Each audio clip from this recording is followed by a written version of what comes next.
We could probably talk for 8 hours. We probably could.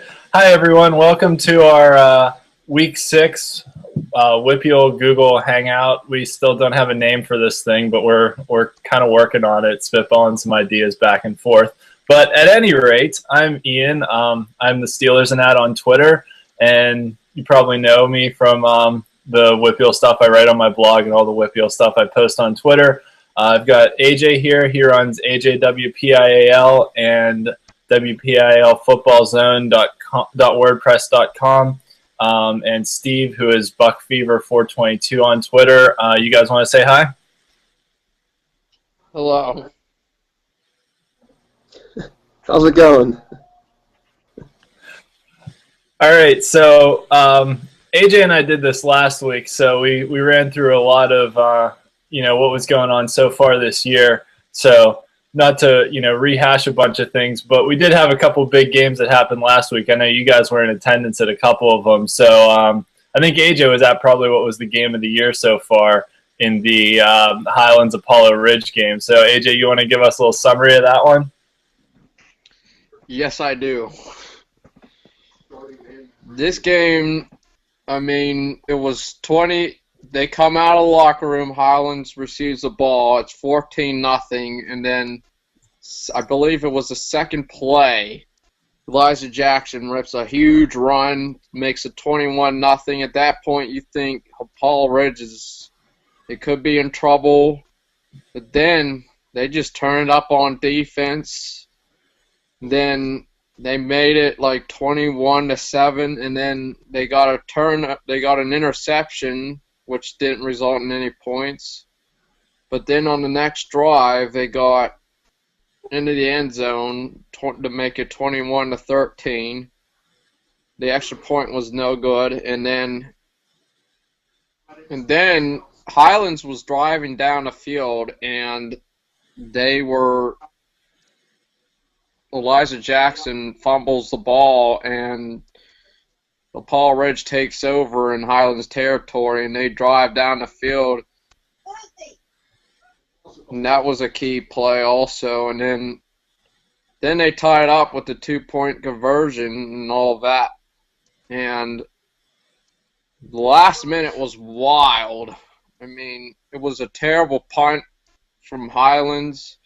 And then on the first or second play, Apollo Ridge scores receiving touchdown to take the lead 27-21. At that point, there's 57 seconds left. Apollo Ridge does a squib kick trying to avoid Elijah Jackson, bounces right to him, and they start at the Apollo Ridge 37. And then they score with like 17 seconds left or something like that. And the atmosphere in this stadium was something that was simply amazing. Both stands were packed. There was people lining up the fences. It was so loud. Something I'll never forget. Heck of a game. Yeah, it's games like that make high school football great. It was at Highlands, wasn't it? Yes, it was. Okay. Yeah, that's a pretty cool stadium to catch a game in. I've caught a few there. Actually, I remember when that one was built. I used to be there in the summertime right after it was built because I used to live up there. But at any rate, Steve, I think you said you went to the Pine Richland game, didn't you? Yeah, that was North Hills at Pine Richland. And much like AJ's game, the crowds were huge on both sides. Pine Richland had a neon out that night for the student section, and there was actually a point in time where the referees had to tell people to get out of the corner of the end zone. Okay, cool. So let's see. So we want to just start at the top and roll on down through the week 6 slate of games here. Not a ton of great games in Quad A. A couple headliners though. Probably North Hills and Central Catholic is the biggest one. I know, Steve, you've been to a few North Hills games this year. I haven't seen Central yet, but they're undefeated and look pretty stingy on defense. Yeah, North Hills last week, they're not really known for their offense. They really struggled against Pine Richland's defense. And one of the more crazy things that I don't understand is the quarterback runs to the sideline after every play to get the next play. It never made any sense to me. Let me look up something. I can know something that shows how good Central's defense is. I think the only points they've allowed were to North Allegheny this year. I think that sounds right to me. Yeah, they've only given up 14 so far this year. Real quick, because we kind of breezed over the Foothills Conference, Penn Trafford can clinch a playoff spot with a win this week. And I think they need somebody else to lose. I think either Connellsville or Altoona, one of those two. If one of those two loses and Penn Trafford wins, then they're in. Let me see here. And Penn Trafford's playing Hempfield. Connellsville's playing Plum, who's kind of been the surprise team of Quad A this year. And Latrobe is playing at Altoona. Yeah, Plum's probably going to make the playoffs. That's a heck of a story, going from a 20-plus game losing streak to possibly making the playoffs. And then in the Northern 8 Conference, where we've got the showdown between Central Catholic and Woodland Hills, or not Woodland Hills, sorry, wow, Central Catholic and North Hills. Central Catholic will clinch a playoff spot with a win and a loss by Seneca Valley, who's playing Pine Richland. North Hills can clinch a playoff spot with a win, and Pine Richland can clinch a playoff spot with a win over Seneca Valley. So that's what I got there. AJ, you got something on Central's defense? I went to the Central Catholic North Allegheny game at Highmark Stadium, and I got a stat sheet from there.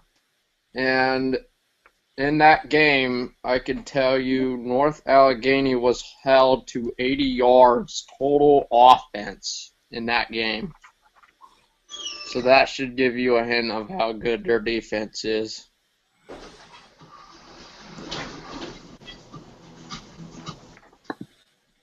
Yeah, it's not really the greatest of North Allegheny teams this year. They have a quarterback in Jeff Clemens who kind of just manages the game a little bit. Not a great thrower, not a great runner, really. But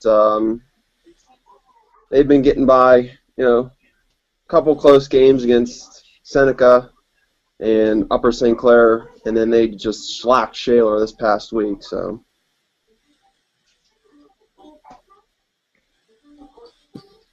Pretty much everybody's been slapping Shaler since JP Holtz graduated. That's so crazy to me that they haven't won a game since he graduated. That's pretty insane. I mean, it's been almost 3 years now.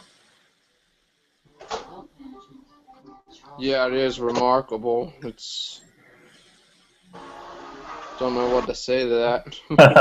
I don't see it anytime soon. Yeah, I think the biggest question in the Northern 8 Conference is probably who's going to get that fifth playoff, or the fifth playoff spot, because Pine Richland, Central Catholic, North Hills, and North Allegheny are pretty solidified in the top 4. But after that, it's pretty wide open between Butler, Fox Chapel, and Seneca Valley for that last spot. I know Fox Chapel beat Seneca Valley and still has to play Butler, but Seneca Valley beat Butler too. So you never know if Butler beats Fox Chapel, you could have a 3-way tie for that last playoff spot. Butler's in 5th for the moment. Yeah, I'd definitely give the advantage to Fox Chapel there. They've already played Pine Richland and Pittsburgh Central Catholic. While the other, Butler and Seneca Valley, have yet to play those two teams. Yeah, I think Butler's in 5th kind of just on semantics right now, that they've only played 3 conference games and the other 2 have played 4. But it's going to be interesting to kind of keep an eye on that one down the stretch, because that could get into the WPIAL points tiebreakers or somewhere along those lines, where actually Seneca Valley has a lot of close losses, so that could come in handy for them if they kind of need Butler to beat Fox Chapel, and then I think Seneca still has to play Pine Richland and Central though, so they they've got some tough games left on their schedule. Yeah, they do. And I think the conference title will be, week 8 at Pine Richland at Pittsburgh Central Catholic. I think that'll be, pretty much for the Northern 8 title for that. Yeah, I'll be at that game. Yeah, I don't disagree with you there. Looking at the Southeastern Conference, pretty easy slate for the teams at the top, but Mount Lebanon plays at Bethel Park, which could be a big game for teams getting a home game in the playoffs, because 2 of the 3 third place teams get home playoff games in the in Quad A. So that's pretty much going to be for third place behind Penn Hills and Woodland Hills. Penn Hills has a win over Mount Lebanon, and Woodland Hills beat Bethel Park already. So I think Penn Hills and Woodland Hills are definitely the top 2 teams in that conference. But Mount Lebanon and Bethel Park playing for third place and possibly for a home playoff game there this week. And let me check my notes here. Penn Hills clinches a playoff spot with a win. Woodland Hills clinches a playoff spot with a win, and Mount Lebanon can clinch a playoff spot with a win. So that's kind of the situation in the Southeast, and it's really weird seeing Upper St. Clair sitting there at 1-4 on the year. That's kind of crazy that Jim Render team's 1-4 this year. Yeah, it is. I mean, I was going to mention that Mount Lebanon Bethel Park game. Could decide a home playoff game, that's a huge factor. And then Baldwin plays Upper with that game. And then Penn Hills plays Peters Township. So yeah, it's just a shame that Upper St. Clair has such a young team this year, and they started out with, Penn Hills, Bethel Park, North Allegheny, and Woodland Hills the first, 4 out of your 5 games, and they got to watch out for Baldwin. Doug Altavilla, he had 378 yards of passing last week. Likes throwing to his brother Nick. So Upper St. Clair better be ready to stomp the passing game next week.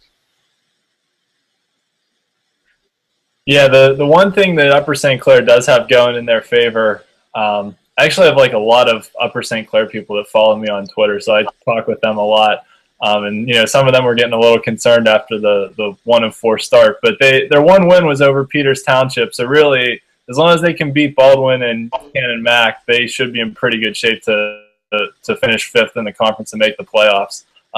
But like you said, Baldwin's a sneaky good offensive team, and they're 1-4 right now too. And but Baldwin still has to play Upper St. Clair, Peters, and Cannon Mac too. So they could put together a little run. All their conference games have been against the top teams: Penn Hills, Woodland Hills, and Mount Lebanon so far. yeah, definitely. I think I'd give the edge to Upper St. Clair, but you never know what can happen. Yep.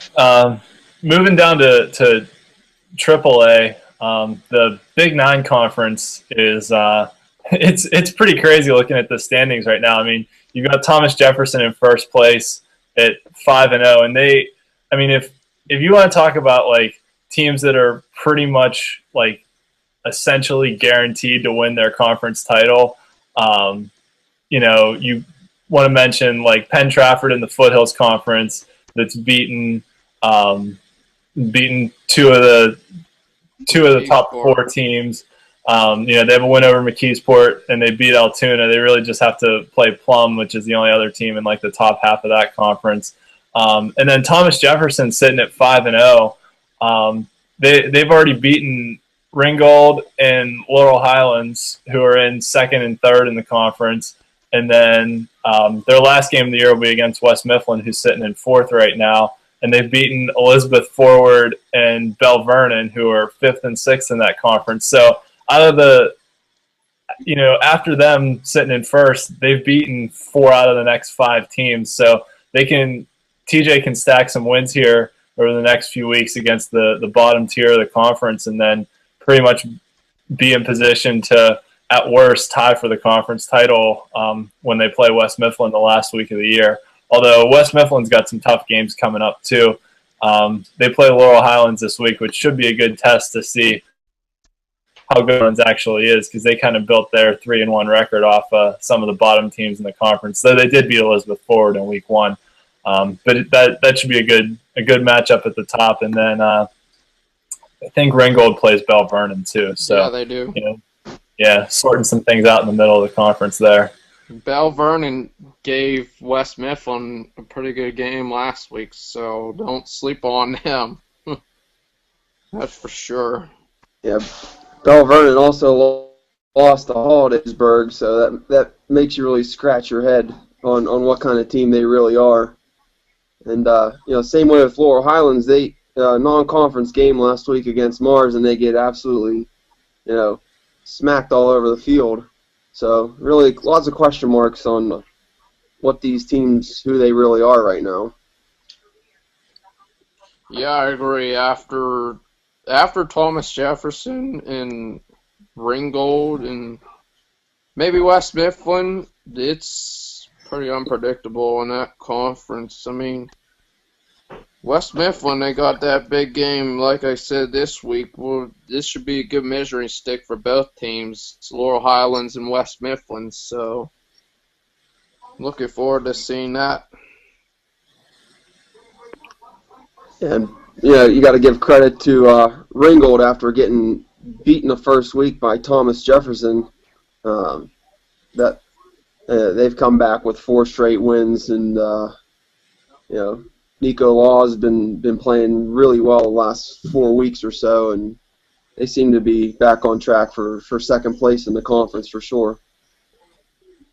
Yeah, I agree with you there, Steve. I think Ringgold's definitely the second best team in that conference, but it'll be interesting to see how it shakes out the rest of the way, especially with Laurel Highlands having that head-to-head win over Elizabeth Forward. That could be big come the end of the year if those two teams are around that 5th and 6th spot in the conference.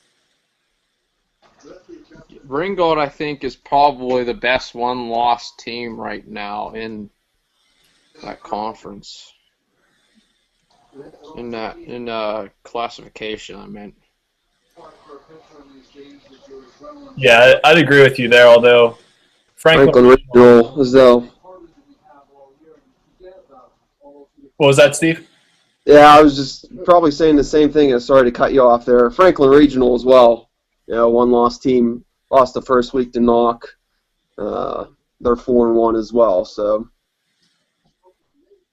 Yep, that's actually an excellent segue into talking about the Greater Allegheny Conference, where there's actually a matchup that probably could decide the conference title this week between Hampton and Franklin Regional, which is pretty surprising that Hampton's made it this far, being undefeated. But they've put together an impressive season so far.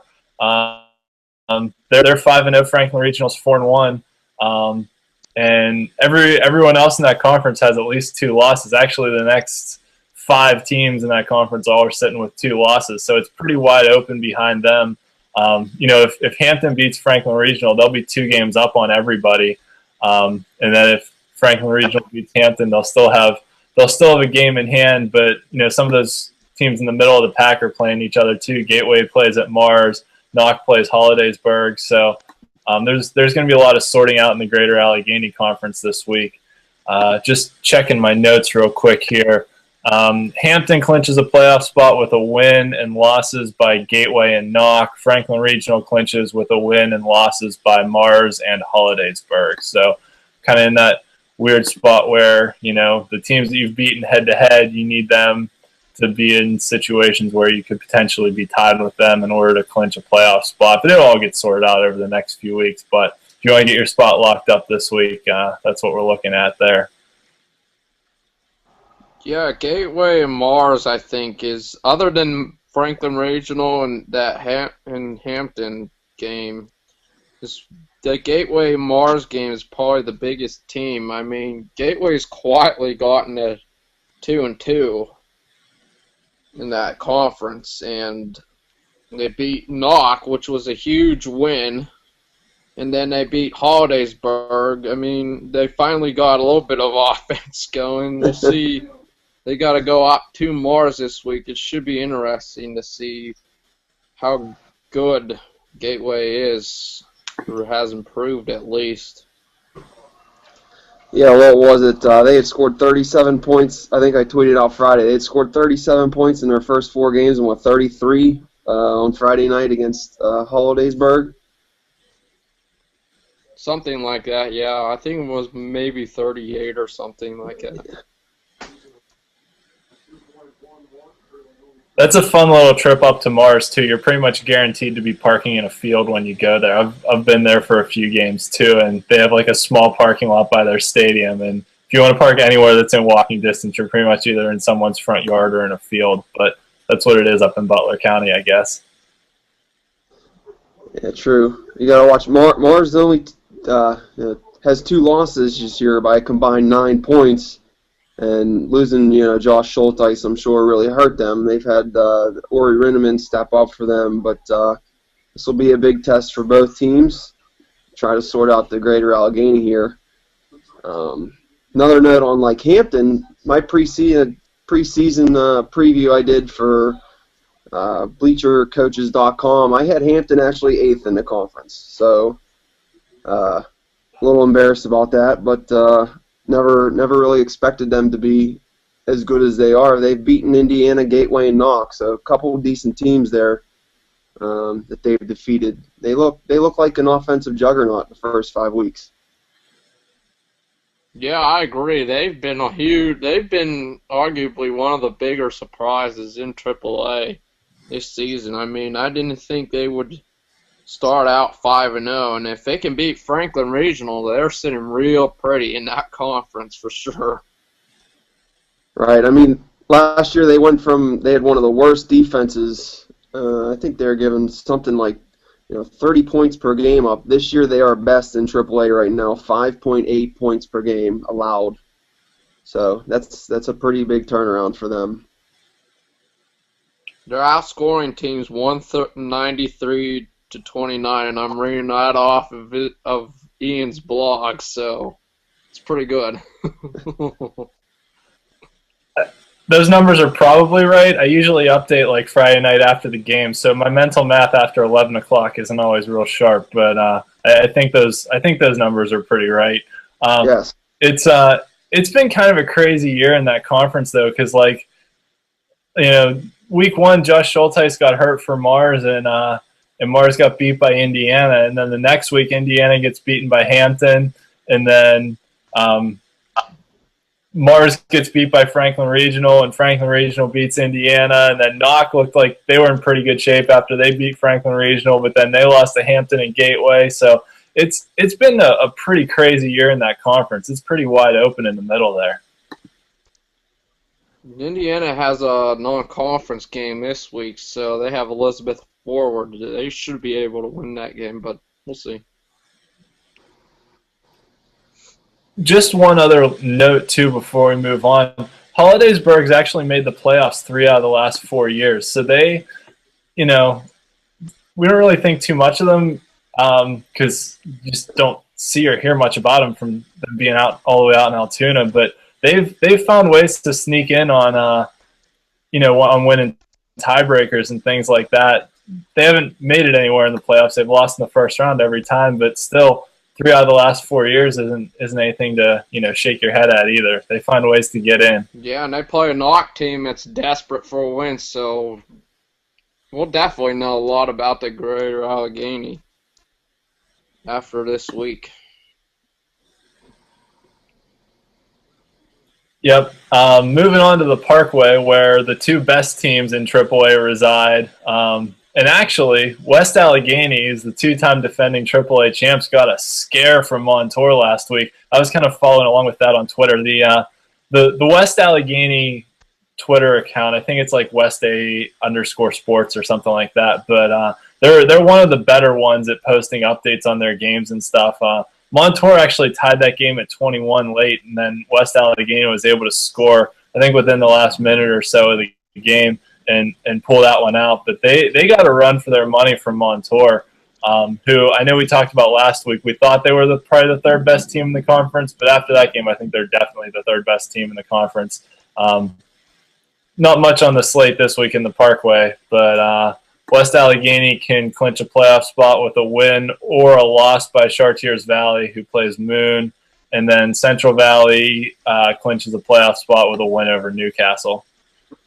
I mean, Chartiers Valley at Moon, that's going to be an important game there because, I mean, you win that game, you're a leg up making the playoffs possibly. I mean, they're right down there at that bottom, and then let's look at the schedule. I mean, Moon and Char Valley pretty much play the same schedule. Ambridge. West Allegheny plays Blackhawk, and then Central Valley plays Newcastle. So Moon and Chartiers Valley is probably the biggest game in that conference this week. Yeah, they're definitely looking ahead to Week 9 for West Allegheny at Central Valley for the conference championship there. Yeah, other than that, this conference is, looks pretty muddled, just like every other one right now. Ambridge was kind of hiding out in that 5th, 6th spot there. They just had their star player transfer to Aliquippa today. That's Stephon McGinnis. Wow, that's a huge loss for them. Yeah, it is definitely. More so for the basketball team than the football team, but still, I'm sure Ambridge will be fighting that. We'll hear all about that, and the state will turn it over, and who knows. Yeah, he's not going to be eligible to play right away for Aliquippa, is he? They said he might be able to if Ambridge can sign off on it. Apparently, one parent was living in Ambridge, one parent lives in Aliquippa, and seems a little shaky to me, but who knows? I guess we'll find out soon enough. Wow. That's a big blow for Ambridge. They haven't made the playoffs in a long time either. It was 2005 was the last time they made the playoffs. So, yeah, it's I agree with you, AJ. Like Moon and Central Valley in the middle there. Whoever wins that game's got a pretty good leg up on getting into the playoffs. And actually, keep an eye out for Newcastle too, coming out of the bottom. They had a pretty young lineup, but they just beat Moon last week, and they still have to play Hopewell and Blackhawk and Chartiers Valley. So Newcastle could sneak their way up into the playoffs too. They had some big losses early in the year to West A and Montour, but they could sneak in there with a couple more wins.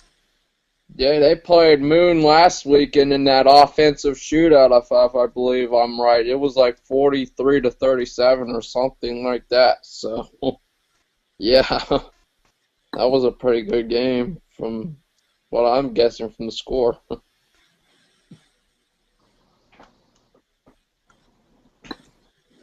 Yep. Anyone else have any thoughts on AAA before we move down to AA? No. Really? All right. So we talked a little bit about AA already. Holy smokes, it's raining. Talked a little bit about AA already with probably the game of the year so far between Highlands and Apollo Ridge in the Allegheny Conference. And kind of hidden in there too last week was Freeport gave Katanning a run for their money, and Shady Side Academy got beat by Ford City in probably the upset of the year so far. Ford City they'd beaten Burrell and hadn't really done anything else all year. I think Ford City had only scored like 30 or 40 points all year, and then they put up 34 against Shadyside Academy, who's a pretty good defensive team. Beat them 34-33. So actually, like, even though Apollo Ridge lost to Highlands, those two have some separation at the top. Highlands is 5-0, Apollo Ridge is 4-1, and then you've got 4 teams in Shadyside Academy, Katanning, Freeport, and Valley who are all sitting at 3-2, and fighting over those last couple playoff spots. Yeah, I mean, like you said last week, Freeport could actually probably, they're sitting at 3-2, so is Valley. So I mean, they could maybe sneak their way in if they could be one of those upper tier teams. I mean, Ford City did it last week. I mean, why can't Freeport or Valley if they play each other? I don't know. Let me look at their schedules. Freeport's beaten Ford City, Deer Lakes, West Shamokin, and they've lost to Shadyside Academy and Katanning. So Freeport plays Highlands this week, I know, and they still have to play Apollo Ridge and Valley. So they'll have their opportunities. Let's see, Valley's played Burl, Ford City, Deer Lakes. They lost to Shadyside and Apollo Ridge. So all those teams are going to have chances. Yeah, I definitely think Katanning's probably got the upper hand for third place there. They've already played Apollo Ridge and Highlands. They've also already defeated Freeport if that happens to come into a head-to-head or a tiebreaker deal there. Shadyside was definitely on their way to third place there, but that 1 point loss to Ford City really just makes you scratch your head. They'll never get the revenge on Ford City since it's the last year for the Sabres football team. Did Katanning even play Shadyside Academy yet this year? No, not yet. Katanning and Shadyside Academy both play on a Saturday, so they play Shadyside is at Katanning October 17th. That's week 8. Shadyside has 2 Saturday games in a row, which is weird. At Deer Lakes at 8 p.m. this Saturday. That's a weird starting time. And then they have West Shamokin at 3 p.m. the following Saturday. So I'm not really sure what's going on out there in Fox Chapel, but some weird starting times next couple weeks for Shadyside. That is strange. I know for a while Shadyside didn't have lights on their stadium, so they played their home games on Saturday afternoon. But I thought Summit Academy was the only AA team that played on Saturday afternoons now. But I could be wrong about that. I think that's correct. I don't know if Fox Chapel's home this week and they just don't want to have the next 2 weeks. They just don't want to have 2 teams. No, Fox Chapel's at Shaler this week, so that wouldn't even be an issue this week. So I'm not really sure what the deal with that is. Yeah. Highlands can clinch a playoff spot this week with a win and a loss by Katanning, so not sure. It's probably not very likely. Katanning's coming off a couple tough games. They lost close ones to Apollo Ridge and Highlands, and then they just blew out Freeport in the second half of that game last week. So Katanning's got a pretty good offense. I agree with you that they're probably the 3rd best team in that conference right now. So, plus they're at Burl this week, so that shouldn't be an issue. Yeah. That's not a team I would want to play in the first round of the playoffs. Having to see Katanning with that offense coming into your stadium the first week. That's certainly a recipe for an upset. I agree. It's just as long as the other team is like, if they struggle on offense, yeah. I mean, the problem with Katanning is yes, they have an outstanding offense, but they have to improve on defense, like I said. I mean, we'll see. I mean, they are capable of winning a shootout. I agree. They don't want, you don't want to play them in the first round, though. Definitely. They'll probably be the best out of the number 3 seeds as you look at it now. Maybe Steel Valley and either Beaver Falls, but they're definitely offensively capable out there in containing. That's actually a great segue to talking about the Century Conference, because Steel Valley plays South Fayette, which is probably the AA game of the week this week. South Fayette's just been slaughtering everyone, but Steel Valley's no slouch, and they played a real tight game against Seton LaSalle. I think it was like 14-7 a few weeks ago. So, Steel Valley's got a capable team, and they're certainly playoff capable. And this will be a good test to see just how good they are against a really good South Fayette team. Yeah, they beat 14-7, and then last week they beat Quaker Valley 28-26. So we'll see what Steel Valley. We'll definitely find out what they can do this week. South Fayette's probably the king of the class as of right now. So we're gonna find out how good Steel Valley is. Yeah, Steel Valley, that was a big win for them at Quaker Valley last week. Now, Quaker Valley's without Dane Jackson, but still very capable team out there this year. Definitely looking forward to Week 8, South Fayette at Seton LaSalle. That'll probably be for the conference championship. And Brett Brumbaugh only needs 104 yards, 2 touchdowns to break each record for WPIAL passing, 802 touchdowns set by Lenny Williams. So I'm sure might be getting it this week. Steel Valley only lets up 16 points a game, so we'll see the way they throw the ball. I was actually wondering that. I heard he could break the record this week, 104 yards. We'll see if he gets there or not. He's capable, that's for sure. Yeah, he's already got 1,078 in 5 games this year, so. One of the guys on South Fayette who was emerged as a big guy as they transfer from Gateway is Roman Denson. He's doing well down there. He's a good receiver, and he plays corner also. So. Yeah, actually, I was talking with Josh Roundtree from MSA Sports about this a little earlier in the week. Steel Valley actually held Tyler Perrone from Seton LaSalle to like 9 of 19 for like 83 yards. So, there was a lot of turnovers in that game, I know, but Steel Valley's got a capable defense too. Although, as much as I'd like to see Brett Brumbaugh, South Fayette plays Stowe Rocks next week, so might be kind of fitting if he does it next week against too. That's kind of ironic there, yeah.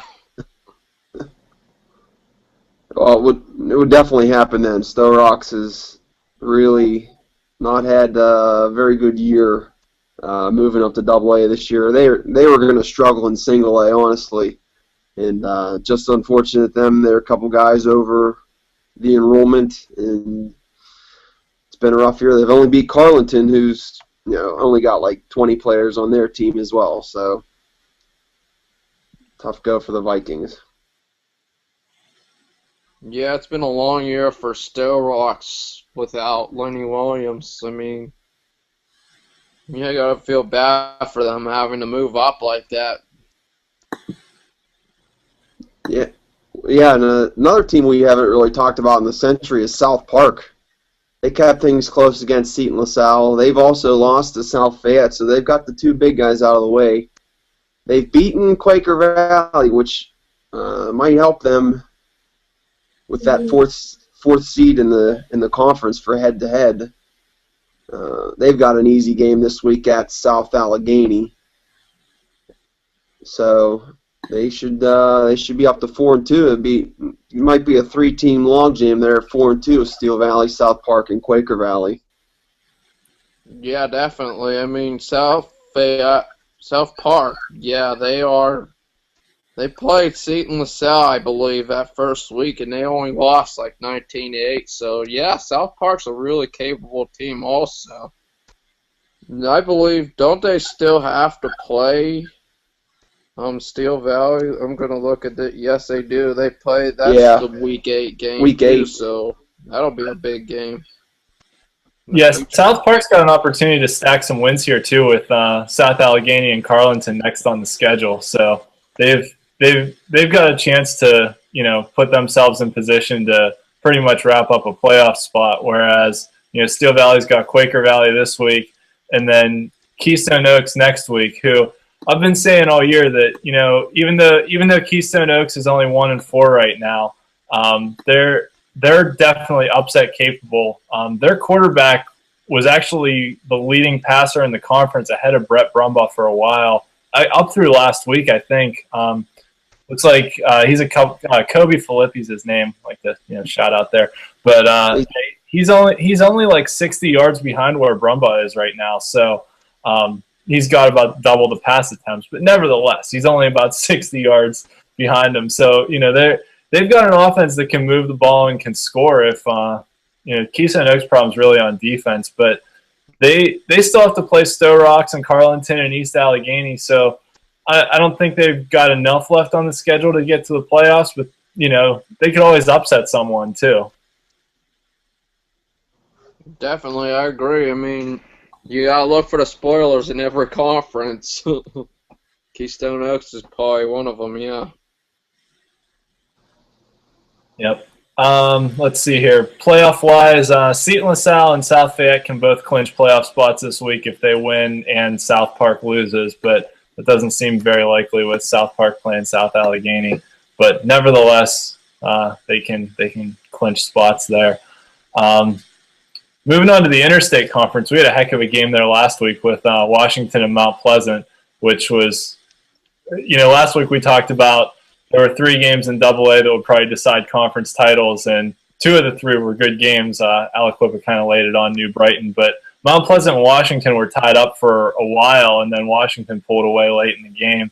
But really, Washington's in great shape to pretty much just roll on right through the rest of the schedule.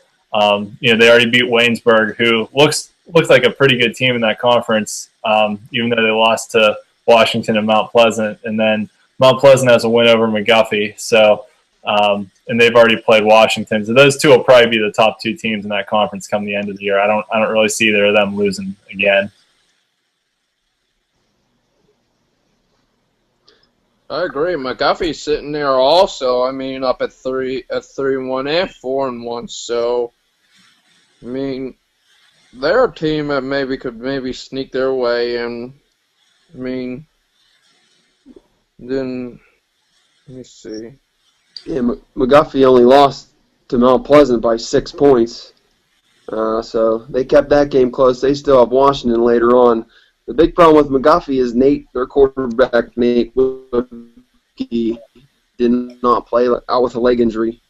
So word on him, not sure, but that could be a big blow if it's anything longer than, say a couple weeks. And this week they have Derry. That should be a win no matter who's under center. But yeah, actually that first game of the year, that McGuffey-Mount Pleasant game, Mount Pleasant stormed out to a huge lead, and McGuffey came back at the end to make it close. I remember one of the guys that tweets Mount Pleasant games was basically like, "This is a rout. Wake me up when we play Washington." And then McGuffey stormed back and almost beat him. So I was kind of giving it to him a little bit, but it was I remember that because it was kind of like what happened with the Steelers and the Browns in Week 1. That Mount Pleasant was up huge on McGuffey, and then they stormed back on him in the second half. Like I think it was almost a mercy rule, and McGuffey came back and made it like a 1-score game. But I think there, McGuffey already has a win over Southmoreland. So, pretty much the McGuffey-Waynesburg and then the Southmoreland-Waynesburg games are pretty much going to be the ones that decide who get those last 2 playoff spots there. Yeah, definitely. Southmoreland's between those 3, McGuffey, Southmoreland, and Waynesburg, two of those three are going to make the playoffs. I would agree. And then Washington's sitting pretty, obviously. I mean, Yeah, Southmoreland, they've played a lot of the bottom feeders. They beat Charleroi by 1 point. They've beaten Brownsville. They've beaten Derry. So they got a lot of the top teams left. Waynesburg, very interesting. They lost to Washington by 8, Mount Pleasant by 1, but their star running back was hurt last week, and Port Art wasn't very good. John Glenn Davis. So if he's out for, just like McGuffey and Whipkey, if he's out for an extended time, that might deter their rest of the season. So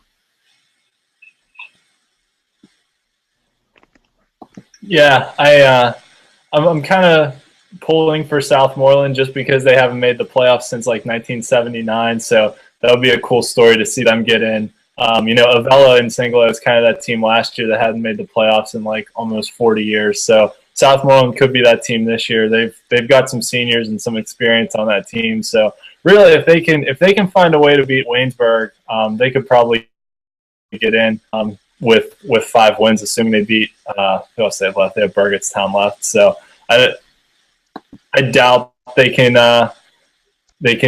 beat Washington or Mount Pleasant, but. Speaking of Burgettstown, shout out to them. They broke a huge losing streak, like 20-plus games this past week, beating Charleroi. So, shout out to the Burgettstown Blue Devils. They got off the schneid, breaking I think it was like a 25-game losing streak or something crazy like that. that's Brownsville. that's more than last made the playoffs in 1979, which was when the Pirates won the World Series last. So.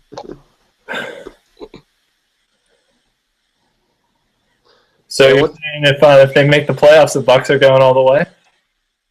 Maybe. I know you two hope that. Yeah, that's for sure. Yeah. So in the Midwestern Conference was the one out of the 3 games more or less for the conference title that wasn't exciting last week. Aliquippa Mercy rolled New Brighton. They're 5 for 5 on Mercy rolls, but Aliquippa's kind of built their record off the bottom feeders of the conference too. They still have to play Beaver and Beaver Falls over the next couple weeks. Actually, they've got Beaver Falls, and Mount Pleasant in a non-conference game over the last 4 weeks of the year. I think they play like Freedom too somewhere in there, but I think the Freedom game's their only away game. Beaver Falls, and Mount Pleasant all have to go to the Pit to play. So I really can't see Aliquippa losing a game at the Pit this year. I agree. Aliquippa's sitting pretty in that conference. They play Beaver this week at the Pit, and then let me go look up their schedule. How many points? What's the over/under on that game? Got to be at about 100. At least. Aliquippa, they have Beaver, then they have at Freedom, Mount Pleasant, and Beaver Falls. Yeah, so it's a pretty. I mean, 3 of the 4 games are at the Pit. I mean, it's going to be pretty hard for any of us teams to win. Yeah, I think game this seeding is going to be Beaver Falls at Elwood City. Beaver Falls got 3 wins, but they've beaten up on the bottom feeders, Freedom, Mohawk, and Laurel. Elwood City's 2 losses have come to New Brighton and Aliquippa, so it's good for them that they have them out of the way. That should be another high-scoring game. Beaver Falls very young.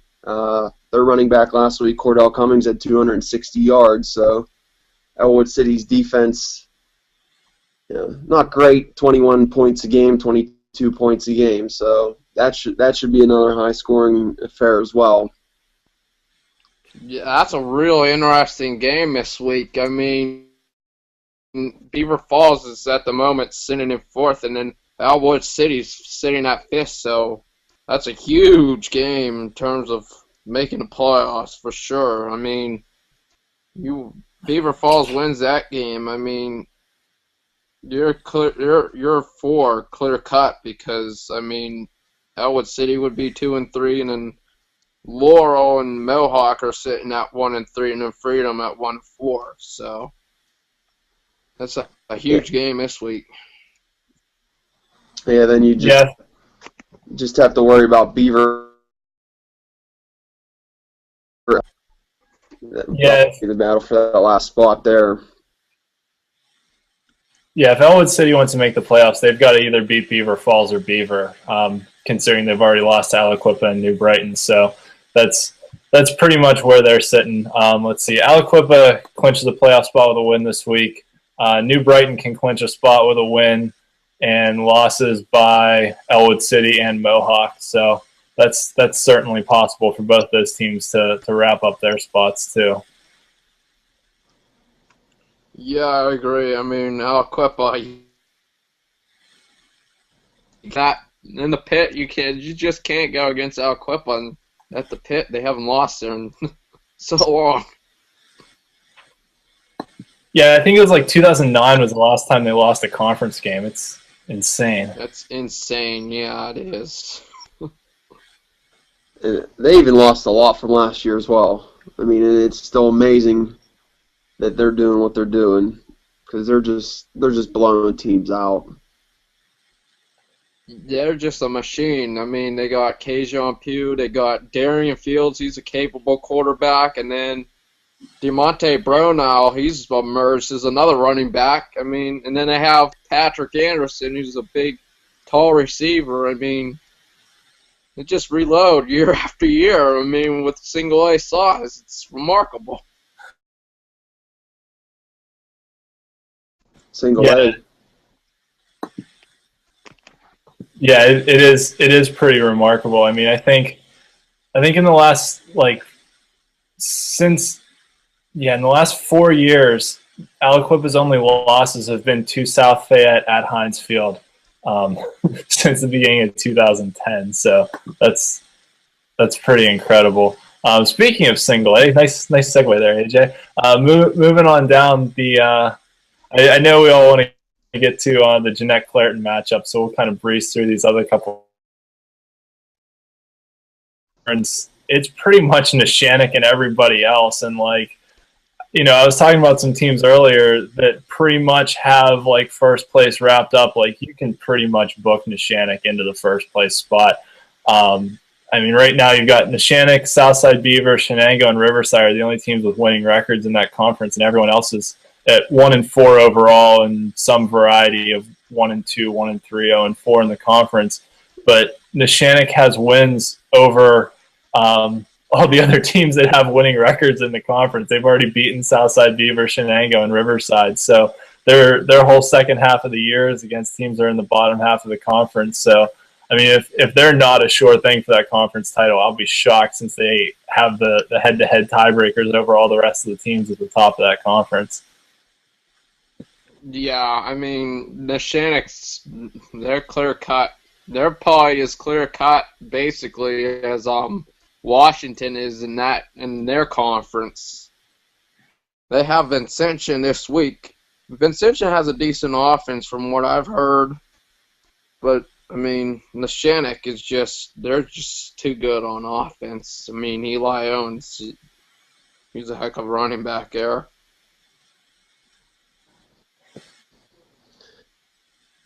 Yeah, Neshannock, yeah, definitely a preseason favorite for that conference. And, yeah, like you guys said, they're definitely going to breeze. Got to give big ups to Southside Beaver and Shenango. Southside Beavers won 4 in a row now, and winning 4 games in maybe 4 or 5 years is an accomplishment for them. But to have 4 wins in 1 year is just great for them. I know I had Southside and Shenango 8 and 7 respectively in my preseason rankings. So once again, feeling like a pretty big idiot there, but. Speaking of those two teams, coincidentally, there's a big game this week. There's Southside Beaver plays at Shenango, so that's going to be a huge game in terms of playoff seeding for sure. Southside Beaver and Shenango both 3-1 in conference, and overall Southside Beavers 4-1, and then Shenango's 3-2. So that's going to be a huge game there. Right. The only difference there, Shenango, their non-conference game was at Avonworth, which is not fair, and Southside Beaver played Fort Cherry, so a little different there, but. Yeah, don't feel too bad about having them 8-7 though. That's pretty much where I had them too. So that's been a big surprise for me. But good for those schools. I'm really shocked that Rochester's sitting at 0-4 at the bottom of that conference. I kind of like seeing Upper St. Clair at 1-4. Up in Quad A, seeing Rochester sitting at 1-4. Surprising to me too. They got enough. Rochester's another team. Western Beaver was another team I had pegged it at 2, and they've really lost some head scratchers. Shenango by 1 point to start the year. Riverside, Shar Houston, they barely beat Vincentian, and then they get smacked around by Neshannock last week. Rochester was really young coming into the year, much like Upper St. Clair, and it's like you said, it's just very weird to see them at the bottom. Yeah, definitely, considering what they have done in the past. I agree. Yep.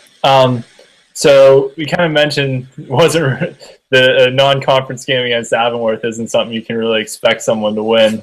So speaking of Avonworth and my alma mater, the defending state champion North Catholic Trojans, the Black Hills Conference, those two teams play each other next week. On October 10th at Lieutenant J.C. Stone Field at North Catholic's homecoming game. So pretty much, those two teams have a 2-game lead atop the Black Hills Conference. They both have head-to-head wins over Shar Houston. North Catholic plays Fort Cherry this week. And they're pretty much easily the top 2 teams in that conference. They're running away with it. They can both clinch playoff spots this week, and then next week's game will pretty much be for the conference title. When the Cardinal World North Catholic now, since they're from Cranberry, I guess, it was North Catholic when I went there because it was on Troy Hill where it should be. But at any rate, those are, arguably two of the top teams in AA. I think we talked about it a little bit last AA, however you want to rate them, are Neshannock, Avonworth, North Catholic, Jeanette, and Clairton in some order. And Avonworth and North Catholic are just running away with that conference. Yeah, I have to agree.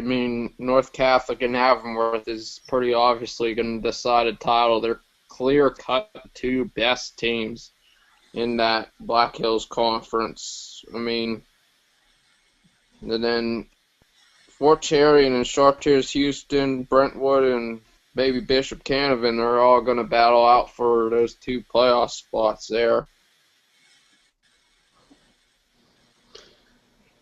Yeah, in a completely useless note, Lieutenant J.C. Stone Field is actually the closest stadium to where I live, so I might have to make my way down 19 to check that game out. That should be a great one. I'm sure that place is going to be packed. Hopefully it's a nice night and people won't mind walking around Marshall Lake there if they can't find any parking. But there is no parking there at all. I'm going to try and go up for the game, and knowing from going to games there in high school, there is no parking there at all. Nah. But anyway, back to football.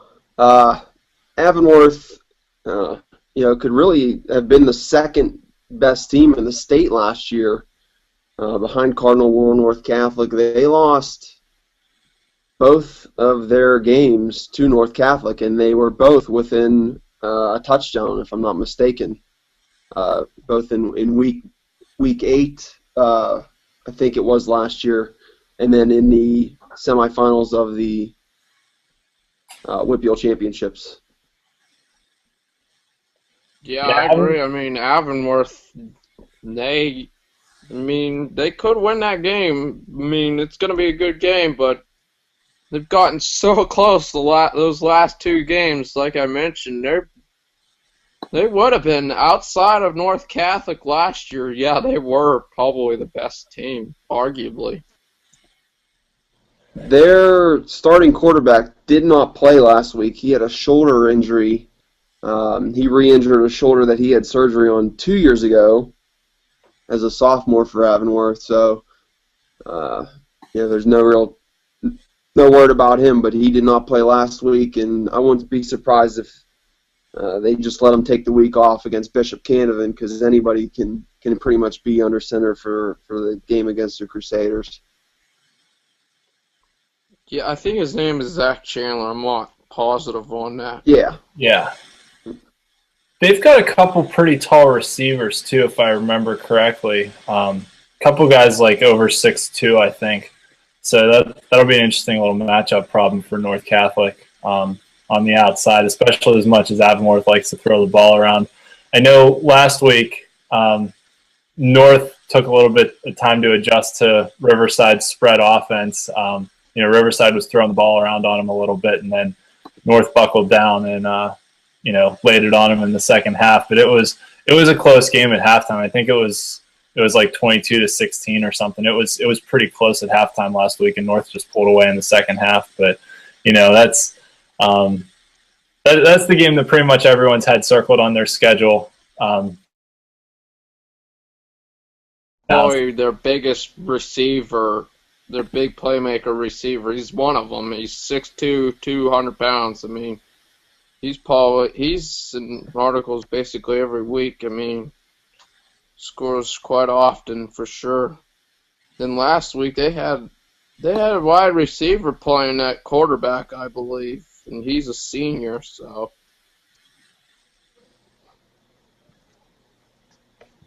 Yep. So we'll probably talk some more about that game next. But moving on to the Eastern Conference, the game that everyone's probably been waiting an hour to listen to us talk about, the Jeanette Clareton game. Which, I mean, as soon as conference alignments or the realignments were announced, everyone was so excited for Jeanette Clareton. When the schedules were announced, put a big circle around it with a red Sharpie, saying, this is probably going to be one of the games of the year in Class A, at least before the playoffs happen. And neither team is really disappointed so far through 5 games. They're both undefeated.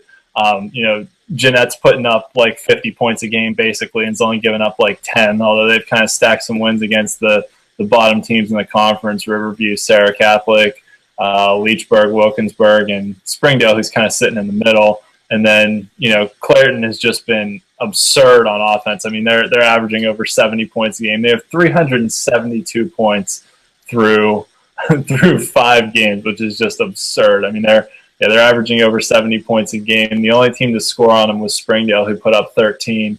So, I mean, this is strength on strength. This is power on power. This is, small schools loaded with athletes all over the field. I think this is the Root Sports game of the week. This is the one everyone wants to see.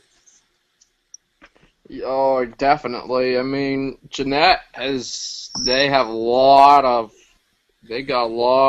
good players. I mean, and their punt team or punt return team is actually pretty good, and then they got a few playmakers for sure. And then Clareton, I mean, all I gotta say is if Clareton somehow finds a way to smash Jeanette, which I really highly doubt, I don't see any team, honestly, maybe beating them. I mean, if they can smash Jeanette. But like I said, I think it'll be a good game. They're outscoring teams by 72 points. 72. That's ridiculous. I don't see this. Jeanette's been good. But like you said, they've played the 5 bottom teams in the conference. I just we got to be on watch for that total points scored for the record. So Jeanette might be trying to save their record a little bit this week if they can keep them under 50. If they keep them under 50, I'll be surprised. I will be. I mean, it should be interesting to see how we don't really know how Jeanette probably has a decent defense, and I mean, who knows how this game could turn out? It could turn out a defensive game, or it could turn out an offensive shootout. But then again, Clarendon has a heck of a defense too.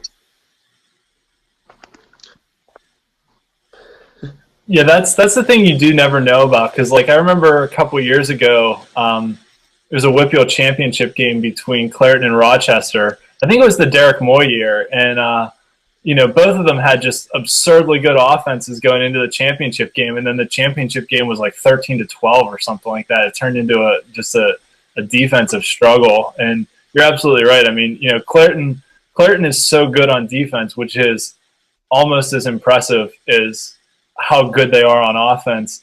The one thing I did note today, I don't know if you guys caught it on Twitter, Craig from the Post-Gazette posted it, that Clarendon coach Wayne Wade said running back Harrison Dreyer is awaiting results on an MRI of his knee, and he's doubtful for the game against Jeanette, which, I mean, he's got like 600 yards rushing and 100 yards receiving and 13 touchdowns, but I mean, even if you take him out, you've still got Lamont Wade, Aaron Matthews, Ramon Clifford, Ryan Williams at quarterback. I mean, James Hines at receiver. Clarendon is just so loaded with playmakers that, I mean, losing Dreyer is going to be a loss for them, but I don't know how much of a loss it's going to be just because of how many playmakers they have on that team. Agreed. I read a tweet on Friday, I believe, that they had actually several guys injured in the last game. I think it was like 6 or 7, they said. I don't know if the injuries were serious or not, but we'll see. I heard that Clarendon actually had 2 guys ejected in the first half of their game against Riverview last week. Now, I'm not sure if they have to sit out a game or how that works with the WPIAL and state rules. But, with injuries and possible suspensions here, you're getting down to like 20 guys on your roster, 20 to 25 guys on your roster for a game, and it's supposed to be warmer weather Friday. Who knows with a lot of athletes on the field for this game for sure. Get tired quicker, but we'll see. The game's at Clarendon too. I have a hard time seeing them lose at home. Yeah, I agree. I mean,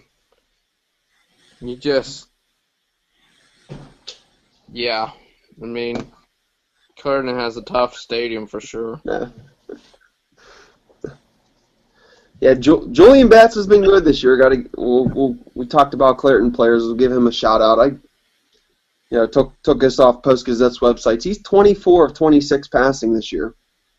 317 yards, not that many, maybe for 24, probably a little over, 12 yards a catch. 7 touchdowns. So he's having a good year out there. He's running for over 15 yards per carry. So, but if Clarendon only has one guy to pay attention to in Bats, it could be a long night for him. Yeah, I mean, they do have some other playmakers from what I know. I mean, Terrell Kennedy they have, and then Giovanni Sanders is a guy who's underrated also. I've seen his name mentioned in several interceptions and fumbles and that, and causing havoc on defense. So they do have 3 or 4 athletes maybe, so it should be an interesting game. I mean, we'll see. Yeah, there's actually a couple other games, and I mean that game's pretty clearly for going to be for the Eastern Conference title, pretty much. I mean, you've got Monessen at 4-1 and Greensburg Central Catholic at 3-1, which Monessen's loss was to Greensburg Central, and Greensburg Central just got hammered by Clairton. So, those are pretty clearly the best two teams in the conference. But actually, Monessen plays Springdale in what's probably a pretty big game this week because Springdale's fighting for their playoff lives, and if they want to get in, they've got to beat either Monessen or Greensburg Central. Really, they're considering the schedules that both of the other two teams have. If Springdale wants to get back to the playoffs, their best route is to beat Monessen and then beat Riverview in their last game of the year, and hope that Monessen loses to Gent and Clairton, and they both wind up like 5-3 or 5-4, whatever it would be. I don't know. Yeah, I agree 100%. This week's game is all right. Yeah, Monessen and Springdale deserve a shout out. I mean, Clairton and Jeanette are going to get a lot of talk clearly in that conference. Well deserved. I mean, but Monessen and Springdale is definitely a huge game in terms of making the playoffs or not making the playoffs. I mean, Monessen's sitting up at 4-1 quietly, but they have that one loss is to the Greensburg Central Catholic by field goals. So. Yeah, if Springdale doesn't make the playoffs, they gotta look. You hate to look back to such an early game, but the way the WPIAL is now, you play those conference games real early. They lost to Leechburg by 6 points. Leechburg has not been a good team for some years now, and apparently a lot of injuries from Springdale, but they've got the big boys out of the way. They got to take care of business this week, and that game is at Springdale. That's a long drive from Monessen up into the Allegheny Valley for sure. So it's probably an hour and a half good on a bus. So. Yeah, it's a long ways. Just something else to throw out here. To give it a little more meaning to this game, Springdale's actually knocked Monessen out of the playoffs 6 times since 2003. In 2003, 2004, 2006, 2009, 2010, and 2011, Springdale knocked Monessen out of the playoffs. So, that most of that was back when Monessen was playing in the Tri-County South. But, Springdale traditionally has been a team that's been able to have their number. So, there's a little bit of history riding on this game too, even though it's the first time they're meeting as conference opponents. Yeah, definitely. I mean, I remember you mentioning that. So yeah, I mean, this should be an interesting game for them, both of them actually. Yeah. That was a good segue into the Tri-County South there. I'll give you props for that one. Thanks. There's another game I want to mention there, too. Fraser Beth Center.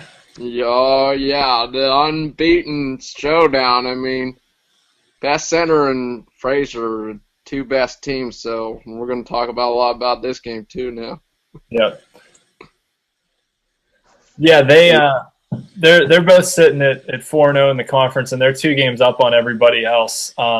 There's kind of a logjam in the middle of the Tri-County South. But Fraser and Beth Center are clearly the best two teams going there. And I think Fraser was actually the last team to beat Beth Center in conference play. Beth Center, I think, has like a 1.5 year winning streak, basically, like 9 or 10 games. I did a post on like longest winning and losing streaks last week, and my computer's being real slow, so I can't pull it up right now, so I can't give you the exact numbers. But it's on my blog if people want to check it out.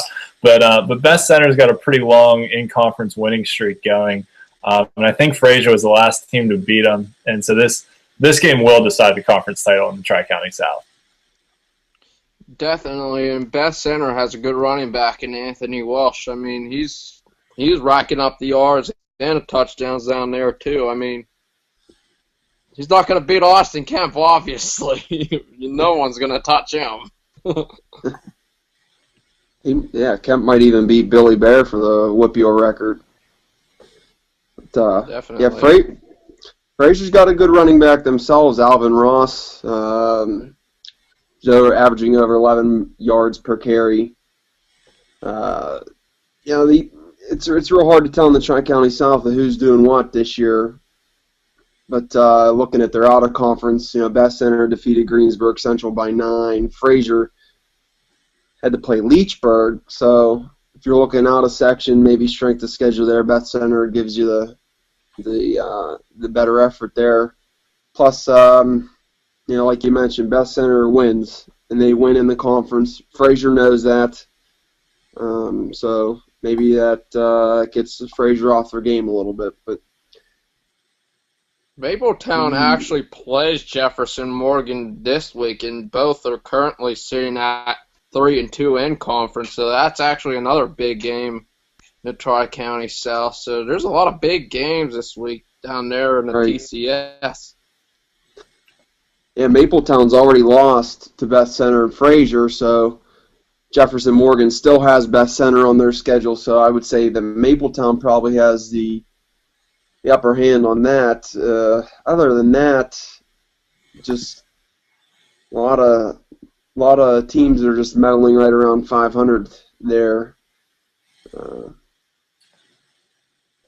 Mapletown hasn't made the playoffs since 2005, so they've got off to a good start. I mean, they've got wins over Carmichael's and Avella, who made the playoffs last year, which was for the first time since like 1978, which was just a fantastic story. And actually, I'm kind of surprised by Avella. They brought a couple people back from that team, but they Avella's actually sitting at 2-3 in that conference. So I mean, they're not completely out, but they're not where many people thought they would be. I mean, Santino Paris is back. His throwing percentage this year is right around 30. He's thrown the ball a lot, but not with great success. So that might be what their big issue is. Another team that I expected to be a lot better is California. They got smoked by Clareton in week 1, and it's just been downhill ever since then. They lost to Avella, Best Center, Jefferson Morgan, and Carmichael's. So there were two teams definitely that I thought would have been definitely playoff contenders for this season that are sitting near the bottom of the TCS. So. Avella plays Wilkinsburg, which is a non-conference game, and then they play at Bath Center. Then they play Carmichael's and West Green, the last two. Yeah, Carmichael's is another team. Like they started slow. They lost their opener to Mapletown, and they have a loss to Beth Center. But they're another one of those teams that always seems to find their way into the playoffs. They've actually, since '98, they've only missed the playoffs once, which was in 2011. So, I think they've got a pretty young team down there. They made the playoffs last year, and actually they gave somebody, was it Fort Cherry, a run for their money in the first round.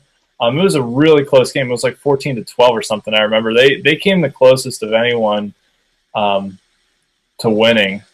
Like of anyone in the Tri-County South that hasn't won a playoff game since 2010. But yeah, I agree. I mean, I think Mapletown and Jefferson Morgan are sitting in good spots right now, and Carmichael's is kind of hovering there too. And Bentworth and Avella definitely have some work to do. I was kind of surprised by California too. It's kind of funny that their school put up a really big deal when they got moved out of the Tri-County South and into the Black Hills Conference, which was a stacked conference the last few years with like Clareton and Monessen and a good Fort Cherry team and good Brentwood team and Bishop Cannon team that was pretty good when they put the conferences together, a Chartiers Houston team that had been traditionally pretty good. And California got thrown with them, and the school put up a pretty big stink about, how they didn't want to have to move there and how they would be more competitive in the Tri-County.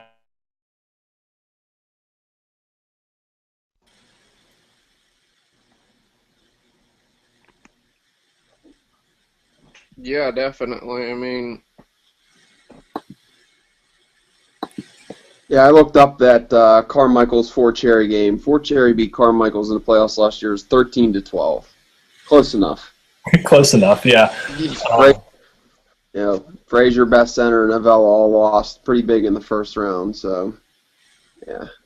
I don't see this being the year either, but stranger things have happened. That's why they play the game, I guess. Yeah, I mean, like I said, coming into the season, I called it. I think Best Center would have the best shot at winning. They got to get past Fraser first this week, so we'll see. Yeah, really, I mean, considering that the top 2 teams in each conference are guaranteed home playoff games, you start to look at those teams that are 3rd and 4th in other conferences. Best Center did beat Greensburg Central Catholic head-to-head. I mean, so they wouldn't, match them up head-to-head in the first round. But, you start to look up at, like, those Big 7 teams. Like, if Beth Center gets, like, Shenango or Riverside in the first round, like, they might have a fighting chance at that one. Yeah, I mean, it's possible. It shows you how much respect they get from, MSA has Best Center ranked number 6, Fraser ranked number 8. So, like you said, they'll probably be the ranked seeded 7th and 8th as long as the brackets will allow it. So, yeah, maybe if they get like a Chartiers Houston or a Fort Cherry, somebody like that, like you said, Shenango, Riverside, whoever comes out of the Black Hills or the Big 7 as the 3 and 4 teams, that maybe they'll have a chance. Yep. So that's pretty much all I've got for tonight. Anyone else have any other parting thoughts? We're going on an hour and a half. No, not really.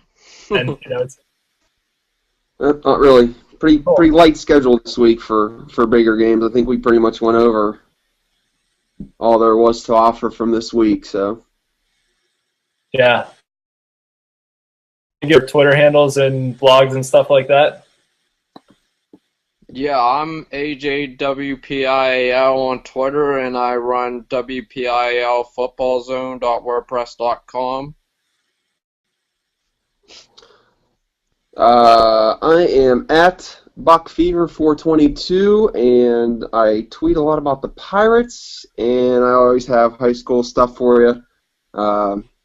Some football, but the last couple years with the Pirates being so good, it's been tough to get football stuff, but basketball, high school basketball on my Twitter page as well. So cool. Thanks a lot for joining us, and hopefully we can get everyone back together again next week and do this again. I know we've been trying to get a couple other of the big, WPIAL Twitter folks on too. That it's Josh Roundtree's birthday today, so happy birthday, Josh. We'll throw that in there at the end. He's our buddy from MSA Sports. He runs their Twitter account. Friday nights, if you're like me and sitting at home, just following along on Twitter, hashtag WPIAL, hashtag MSA Scores, hashtag Skylights. I'm Ian. I'm at the Steelers and at on Twitter. My blog is thesteelersandat.blogspot.com. I've got what I like to think is the best WPIAL standings page around because it has all the tiebreakers with Gardner points and WPIAL points tiebreakers and who teams have beaten head-to-head and all that right there in front of you, so you don't have to click around a whole bunch. So thanks, everyone, for tuning in, and hopefully we'll be back teams this weekend in their games.